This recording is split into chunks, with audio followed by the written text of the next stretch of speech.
It's a really strange thing to know that you'll never truly experience silence again.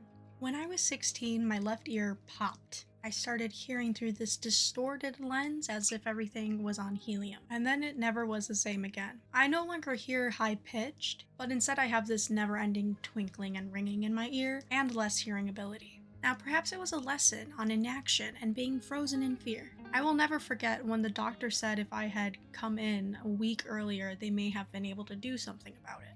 But I was scared and I waited. Perhaps it was a lesson on taking things for granted, or a lesson on just because you're healthy one day doesn't mean you will be on the next. In a way, it's a constant neon sign on how things could have been worse. I could have had it in both ears. I could have went fully deaf. I could have gotten a more life-altering disability.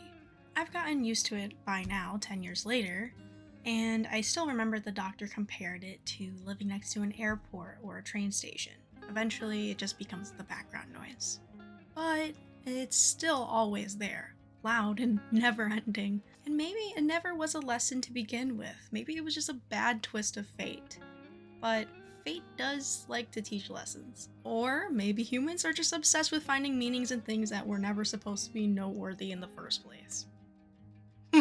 It makes me think about how I'm obsessed with overanalyzing myself, with determining if I'm secretly a bad person, a bad sister, a friend, a daughter, as if one day I'll just wake up and have self-criticized just enough to finally get who I am. But it's like how no matter how hard I try to explain what my nerve damage sounds like or how it feels to have it, no one is ever going to truly understand it unless they also have the same thing. It's impossible for myself or anyone else to truly understand who I am as a person because I'm unable to step outside of myself to have an unbiased perspective on myself, and no one else can step into my mind to experience what it's like to be me.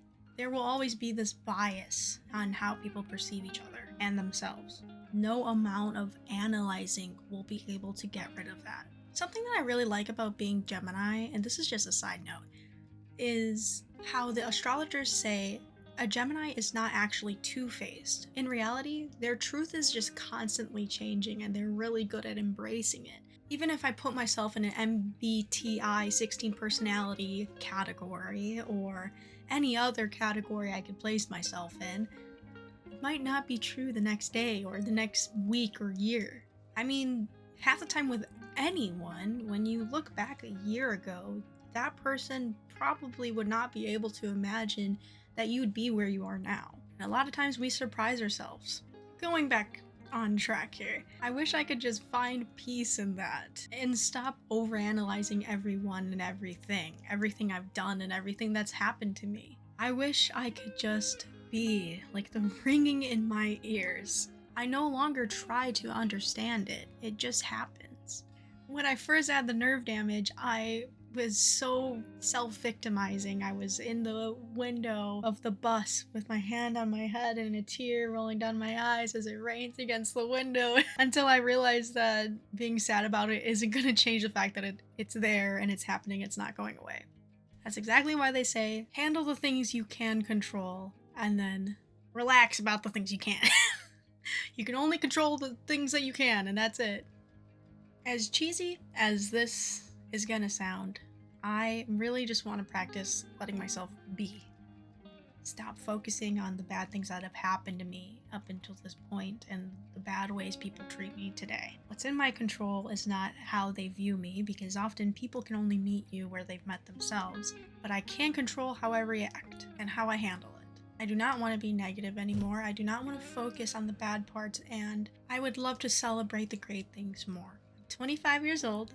I'm going back to college to get my degree. I never thought I would before, but I am.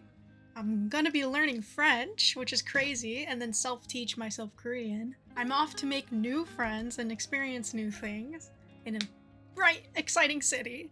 And I'm currently at 96, 98, let me see. I'm at 95 subscribers. 95! Are you kidding me? A year ago, I was at 23. I have a job that I genuinely really like and can see a future with, or at least like temporarily can enjoy as much as possible if I do end up going in a different route.